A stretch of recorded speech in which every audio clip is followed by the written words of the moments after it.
আজকের ভিডিওতে আমরা দেখাবো তোমরা 2022-এ আইটিআই ফর্মটা কিভাবে ফিল আপ করতে পারবে। সম্পূর্ণ স্টেপ বাই স্টেপ আমরা ফর্ম ফিল আপ প্রসেসটা দেখাবো এবং তোমাদেরকে সম্পূর্ণটা বুঝিয়ে দেওয়ারও চেষ্টা করব।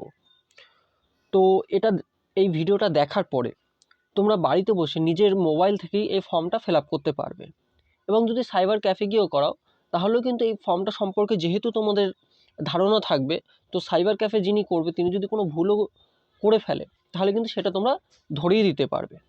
তো যাই হোক, আমি সম্পূর্ণ স্টেপ বাই স্টেপ তোমাদেরকে ফর্মটা ফিল আপ করে দেখিয়ে দেবো এবং বুঝিয়েও দেবো। দেখো, ফর্মটা ফিল আপ করার জন্য আমাদের আইটির যে অফিসিয়াল ওয়েবসাইট wbscbt.org সেই ওয়েবসাইটে কিন্তু চলে আসতে হবে। তো দেখো, সেই ওয়েবসাইটটা এবছর একটু চেঞ্জ হয়েছে।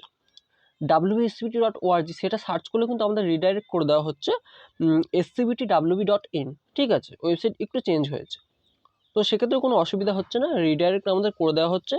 তো scbtwb.in যদি কেউ সার্চ করো সেটা কিন্তু ভ্যালিড হবে, ঠিক আছে, কোনো প্রবলেম কিন্তু হবে না। তো দেখো, ওয়েবসাইটে চলে আসতে হবে। চলে আসার পরে আমাদের নিচে স্ক্রল করতে হবে। নিচে স্ক্রল করে আমাদের এই জায়গাটায় আসতে হবে, নিউ রেজিস্ট্রেশন। ঠিক আছে, তো আমরা যেহেতু আগে কখনো অ্যাপ্লাই করিনি, আমরা নতুন অ্যাপ্লাই করছি, ঠিক আছে, তো সেক্ষেত্রে আমাদের নিউ রেজিস্ট্রেশন করতে হবে। নিউ রেজিস্ট্রেশনের উপর আমরা ক্লিক করে দিলাম। ক্লিক করার পরে এরকম একটা পেজ খুলে যাবে আমাদের সামনে। দেখো, পেজটা অবশ্যই সবাই ভালো করে একটু পড়ে নেবে, এই নির্দেশাবলী যেটা রয়েছে। দেখো, আমি সম্পূর্ণটা পড়ছি না, কারণ ভিডিও অনেক লং হয়ে যাবে, আমাদের পুরো প্রসেসটা আমরা দেখাবো আজকে। তো এখানে মেন যে জিনিসটা সেটা হচ্ছে এগুলো আর কি, এই ফর্মটা যা যা তথ্য দিয়ে ফিল আপ করবে সেগুলো কিন্তু আর এডিটের অপশান তোমরা পাবে না, তো কোনোভাবেই কিন্তু এডিট করতে পারবে না। তো সেই জিনিসটা তোমরা একটু মাথায় রাখবে এবং সম্পূর্ণ নির্ভুলভাবে তোমরা কিন্তু ফিল আপ করবে, এটাই হচ্ছে মেন বিষয়। এবং এই ফর্মে যদি কোনো রকম কোনো ভুল থাকে তাহলে কিন্তু তোমার ফর্মটা ক্যান্সেল হয়ে যাবে, তো এই জিনিসটা কিন্তু মাথায় রাখবে। তাই সম্পূর্ণ নির্ভুলভাবে ফিল আপ করবে। আর বাকি যে নির্দেশাবলীগুলো রয়েছে স্টেপ বাই স্টেপ তোমরা একটু পড়ে নেবে, ঠিক আছে। তো যাই হোক, আমি আর পুরোটা পড়লাম না, আমি এবার ফর্মের দিকে আসি। দেখো, ফার্স্টে রয়েছে আবেদনকারীর নাম। আবেদনকারীর নাম, যদি কেউ এম গ্রুপে অ্যাপ্লাই করতে চাইছো, যে মাধ্যমিকের সার্টিফিকেট দিয়ে করবো, তাহলে অবশ্যই মাধ্যমিকের সার্টিফিকেটে যেরকম নামের স্পেলিং রয়েছে সেভাবে কিন্তু দেবে। দেখো, আমার নাম যেহেতু দীপ রয়, ঠিক আছে, তো আমি লিখবো ফার্স্টে দীপ, মাঝখানে একটা স্পেস দেবো, দিয়ে রয় লিখবো, ঠিক আছে। জাস্ট আমি তোমাদেরকে একটু লিখে দেখিয়ে দিচ্ছি। জাস্ট একটা স্পেস দেবো, তারপরে রয়, ঠিক আছে, এইভাবে কিন্তু তোমরা করবে। যাই হোক, আমি আর করলাম না। তারপরে বাবার নাম যেভাবে আর কি দেখালাম সেভাবে কিন্তু দেবে, আর মাধ্যমিকের সার্টিফিকেট যেটা রয়েছে সেভাবেই কিন্তু তোমরা লিখবে। স্পেলিং উল্টোপাল্টা হলে কিন্তু হবে না। অনেকে থাকে বিভিন্ন সার্টিফিকেটে, যেরকম ধরো আধার কার্ডে একরকম নাম স্পেলিং রয়েছে, মাধ্যমিকের সার্টিফিকেটে আরেক রকম রয়েছে। দেখো, এইরকম প্রবলেম থাকলে কিন্তু যে কোনো একটা কিন্তু তোমাকে ঠিক করে নিতে হবে। তো আমি সাজেস্ট করবো যে মাধ্যমিকের সার্টিফিকেটে যেরকম রয়েছে সেভাবেই কিন্তু করবে, কারণ আধার কার্ডটা না হলেও কিন্তু মোটামুটি সেটা পরে কিন্তু তোমরা আধার কার্ডটা ঠিক করে নিতে পারবে, কিন্তু মাধ্যমিকের সার্টিফিকেটটা ঠিক করা কিন্তু প্রচুর ঝামেলার ব্যাপার। তো সেক্ষেত্রে মাধ্যমিকের সার্টিফিকেটে যেরকম রয়েছে সেরকমই কিন্তু এখানে দেবে তোমরা। তো বাবার নাম দেবে অবশ্যই, মায়ের নাম, ডেট অফ বার্থ দেখে আর কি, তোমার বার্থ সার্টিফিকেট দেখে অবশ্যই দিয়ে দেবে, এখানে জন্ম তারিখ দিয়ে দেবে, মোবাইল নাম্বার অবশ্যই দিয়ে দেবে। মোবাইল নাম্বার এমন একটা দেবে যেটা সবসময় তোমার কাছে থাকে এবং যে মোবাইল নাম্বারটা ভ্যালিড থাকবে, কখনো বন্ধ হবে না, বা যে মোবাইল নাম্বারটা তুমি ইউজ করছো না এরকম মোবাইল নাম্বার কিন্তু কখনোই দেবে না। একটা এমন নাম্বার দেবে যেটা সবসময় ইউজ হবে এবং তোমার কাছে থাকবে, কারণ যাবতীয় তথ্য কিন্তু এই মোবাইল নাম্বারেই তুমি পাবে। ইমেল আইডি অবশ্যই দিয়ে দেবে, জেন্ডার যেটা রয়েছে দিয়ে দেবে, মেল না ফিমেল, আদার্স যেটাই থাকুক দিয়ে দেবে। তারপর দেখো একটা পেজ আছে, তোমাদের আগে কোনো আইডিয়াতে ভর্তি হয়েছিল কিনা, যদি না হয়ে থাকো অবশ্যই নো করে দেবে। আর যদি ভর্তি হয়ে থাকো তাহলে ইয়েস করবে, ইয়েস করলে কিছু জিনিস খুলে যাবে এখানে, যেটা হচ্ছে আগে কোনো গভর্নমেন্ট, দেখো সেটা যদি আর কি ইয়েস করি তাহলে নিচে আরও দুটো অপশান খুলে যাচ্ছে। কোন সালে ভর্তি হয়েছিলেন সিলেক্ট করে দেবে, কোন আইটিআইতে ভর্তি হয়েছিলেন নামটা সিলেক্ট করে দেবে। তারপর দেখো কোন ট্রেডে ভর্তি হয়েছিলেন, ট্রেডটাও সিলেক্ট করতে হবে। তারপর দেখো এখানে নিচের অপশানটা, যে ডিস্ট্রিক্ট থেকে তুমি আর কি স্কুল পাস করেছো, স্কুল লেভেল মাধ্যমিক দিয়েছো যে ডিস্ট্রিক্ট থেকে, সেই ডিস্ট্রিক্টটা কিন্তু এখানে সিলেক্ট করে দিতে হবে, ঠিক আছে। সিলেক্ট করার পরে আমাদের এই ক্যাপচার যেটা রয়েছে, ক্যাপচারটা কিন্তু আমাদের এন্টার করে দিতে হবে এবং ক্যাপচার এন্টার করেই আমাদের এই রেজিস্টার বলে যে অপশানটা রয়েছে এই অপশানে কিন্তু আমাদের ক্লিক করে দিতে হবে। তো আমি সম্পূর্ণ ডিটেলস ফিল করছি এবং ফিল করে আমি নেক্সট পেজে আমি তোমাদেরকে নিয়ে যাচ্ছি, কারণ তোমাদের সামনে আর কি এগুলো ফিল আপ করা সম্ভব হবে না, কারণ মোবাইল নাম্বার, ইমেল আইডি এই সমস্ত দিতে হবে। তো সেক্ষেত্রে এটা আমি একটু হাইড করে আমি তোমাদের কাছ থেকে এটা ফিল আপ করে নিয়ে নেক্সট পেজে আমি আসছি। দেখো সমস্ত কিছু ফিল করার পরে আবারও একটা প্রবলেম দেখা দিচ্ছে। সমস্ত কিছু ফিল করে যখন আমি রেজিস্টারে ক্লিক করছি, SMS can not be send dragon letter, but SMS-টা কিন্তু জাস্ট ওটিপিটা কিন্তু আমার ফোনে ঢুকে যাচ্ছে, কিন্তু এখানে দেখাচ্ছে যে SMS যাচ্ছে না। তো এটা সার্ভারের প্রবলেম, এটা কিছুক্ষণ ট্রাই করলে এটা কিন্তু আবার ঠিক হয়ে যাবে। ঠিক আছে, তো যাই হোক আমরা নেক্সট স্টেপের দিকে এগোই। দেখো বেশ কিছুক্ষণ ট্রাই করার পরে মোটামুটি ওটিপির পেজ খুলেছে আমাদের কাছে। এতক্ষণ কী হচ্ছিল, ওটিপি আসছিল, বাট সেটা আমাদের ওটিপি এন্টার করার অপশন আমাদের কাছে দেওয়া হচ্ছিল না, কিন্তু SMS-এ ওটিপি চলে আসছিল। তো যাই হোক এখন মোটামুটি ওটিপি দেওয়ার পেজটা খুলেছে বেশ খানিক্ষণ ট্রাই করার পরে। দেখো এবার আমি ওটিপিটা দিয়ে দিচ্ছি, 783855। দেওয়ার পর এখানে ভেরিফাই পোর্ট ক্লিক করলেই হয়ে যাবে। ঠিক আছে, দেখো এখানে মেসেজ দেওয়া হয়েছে আমাদেরকে যে ওটিপিটা বৈধ, মানে ওটিপি ভেরিফাই সাকসেসফুল। ঠিক আছে, তো এবার আমাদেরকে এখান থেকে ক্লোজ করে দিতে হবে। আমরা ক্লোজের উপর ক্লিক করে দিলাম। ঠিক আছে, দেখো এবার আমাদের কাছে যে পেজটা খুলেছে সেটা হচ্ছে আমাদের মোবাইল নাম্বার অ্যান্ড পাসওয়ার্ড আমাদেরকে এন্টার করতে হবে এখানে। ঠিক আছে, তো আমরা পাসওয়ার্ডটা কোথায় পাবো? ঠিক আছে, পাসওয়ার্ডটা হচ্ছে তোমাদের ডেট অফ বার্থ। তোমরা রেজিস্টার করার সময় যে এটা দিলে, দেখো ক্লোজ করে দেওয়ার পরে এরকম একটা পেজে চলে আসবে। তোমরা যখনই আবার লগ ইন করবে, তো লগ ইন করলে দেখো রেজিস্ট্রেশন কমপ্লিট হয়েছে, ওটিপি ভেরিফিকেশনও কমপ্লিট দেখাচ্ছে। ঠিক আছে, তো ওটিপি ভেরিফিকেশন তোমাদের কমপ্লিট হয়ে গেছে। এবার তোমাদের কী করতে হবে, মেন অ্যাপ্লিকেশন ফর্ম। ঠিক আছে, অ্যাপ্লিকেশন ফর্মটা তোমাদের সাবমিট করতে হবে। দেখো অ্যাপ্লিকেশন ফর্ম যেটা রয়েছে সেটা কিন্তু পেন্ডিং দেখাচ্ছে এখানে। ঠিক আছে, এটা কিন্তু যে ফর্মটা তোমরা ফিল আপ করে দেবে এটাও কিন্তু তোমাদের কমপ্লিট হয়ে যাবে।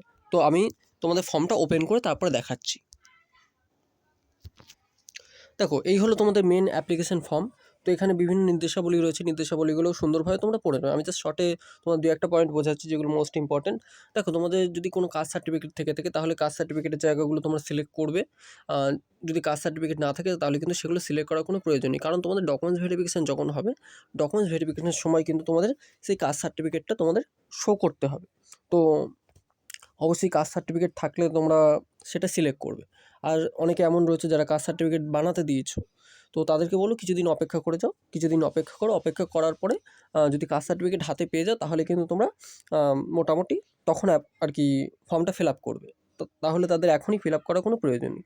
আর ভোকেশনাল কোটার সুবিধা যারা নিতে চাইছো, যাদের ভোকেশনাল করা রয়েছে, যদি সার্টিফিকেট হাতে পেয়ে থাকো তাহলেই সেটা সিলেক্ট করবে, আর যদি সার্টিফিকেট না হাতে পেয়ে থাকো তাহলে কিন্তু সিলেক্ট করার কোনো প্রয়োজন নেই। আর যদি মনে হয় কয়েকদিনের মধ্যে সার্টিফিকেট হাতে পেয়ে যাবো, তাহলে আমি বলবো অপেক্ষা করে যাও, অপেক্ষা করে সার্টিফিকেট আগে হাতে পাও, তারপরে তোমরা ফর্মটা ফিল আপ করবে। তো এবার আসি মেন ফর্মের দিকে আমরা। দেখো এখানে গ্রুপ রয়েছে, কোন গ্রুপের জন্য তুমি ফর্মটা ফিল আপ করতে চাইছো, এম গ্রুপের জন্য করতে চাইছো না ই গ্রুপের জন্য করতে চাইছো। দেখো দুটো গ্রুপের মধ্যে পার্থক্য কী রয়েছে সেটা নিয়ে একটা আলাদা ভিডিও কিন্তু করা রয়েছে। তারপর দেখো নেক্সট পয়েন্ট, প্রার্থীর ঠিকানা, কোন ঠিকানা রয়েছে তোমার। ঠিক আছে, সেই ঠিকানাটা কিন্তু তোমাকে অ্যাড্রেসটা তোমাকে এখানে ফিল করতে হবে। এখানে কাস্ট, তুমি কোন কাস্টের থেকে রয়েছো, SC ST জেনারেল যেটাই থাকো সিলেক্ট করে দেবে। যদি প্রথমেই বললাম কাস্ট সার্টিফিকেট হাতে পেলে তাহলেই কিন্তু সিলেক্ট করবে, আর কাস্ট সার্টিফিকেট না যদি থাকে তাহলে কিন্তু তুমি জেনারেল হিসেবেই গণ্য হবে। তারপরে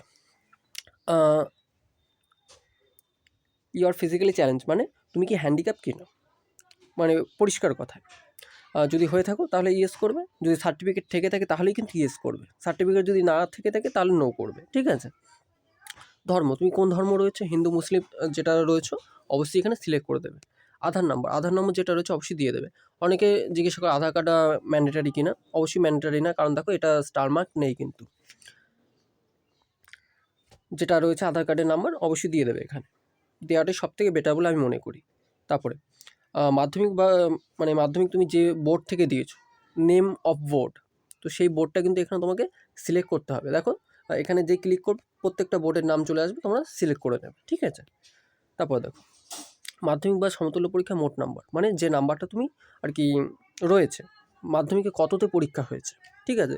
সেই কততে পরীক্ষা হচ্ছে সেটা এখানে দেবে এবং তার মধ্যে তুমি কত পেয়েছো, যেটা পেয়েছো সেটা এই খোপে বসাবে। তো আশা করি তোমাদের ক্লিয়ারলি বুঝিয়ে দিতে পারলাম। তারপরে তোমার মাধ্যমিক পরীক্ষায় মানে তুমি যে পরীক্ষাটা দিয়েছো মাধ্যমিক বা তার সমতুল্য, সেই পরীক্ষায় ভৌতবিজ্ঞান ছিল কিনা? অনেকেরই আর কি মোটামুটি সবারই থাকে। তো অবশ্যই থাকলে ইয়েস করে দেবে। তা কততে পরীক্ষা হয়েছিল সেটা এখানে এবং তার মধ্যে কত পেয়েছো সেটা এখানে।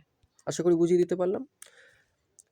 মাধ্যমিক বা সমতুল্য পরীক্ষায় গণিত ছিল কিনা? প্রায় সবারই থাকে, ইয়েস করে দেবে এবং যেটা বললাম কত নম্বরে পরীক্ষা হয়েছিল এবং কত পেয়েছিলে। ঠিক আছে? এটা মোটামুটি এইভাবে তোমরা সিলেক্ট করবে। তো আশা করি বুঝিয়ে বলতে পারলাম সম্পূর্ণ প্রসেসটা তোমাদের। এবং এখানে ডবল বা ডুপ্লিকেট পেমেন্ট হলে টাকা কোথায় ফেরত হবে?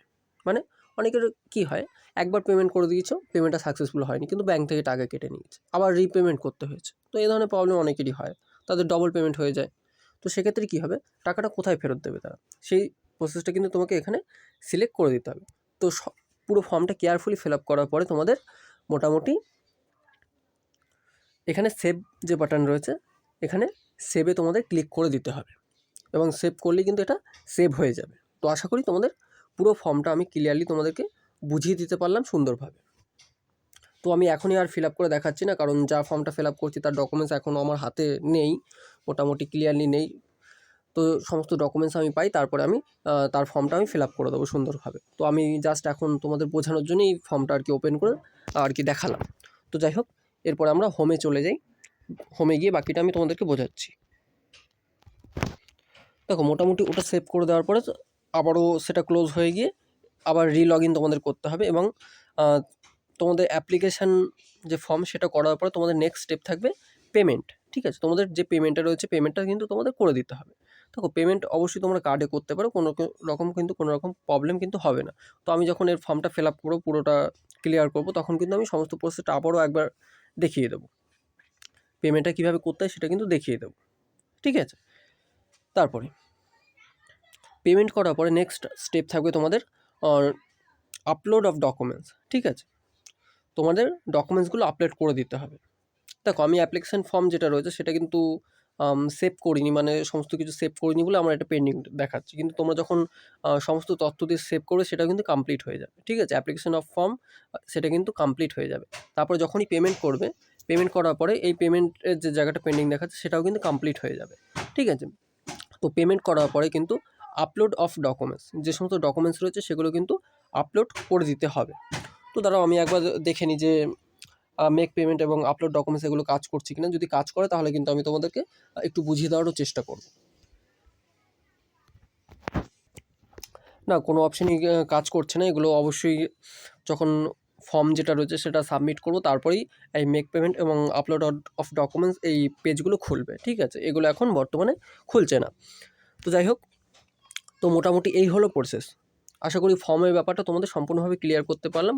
ফর্মটা ফিল আপ করে তোমাদের পেমেন্টটা করে দিতে হবে। পেমেন্টটা করার পরে আপলোড অফ ডকুমেন্টস যে ডকুমেন্টসগুলো তোমাদের চাওয়া হবে সেগুলো কিন্তু তোমাদের অবশ্যই সেখানে আপলোড করে দিতে হবে। আপলোড করে দিলেই কিন্তু তোমাদের ফর্ম আর কি যেটা রয়েছে অ্যাপ্লিকেশান সেটা কিন্তু পুরোপুরি ক্লিয়ার হয়ে যাবে এবং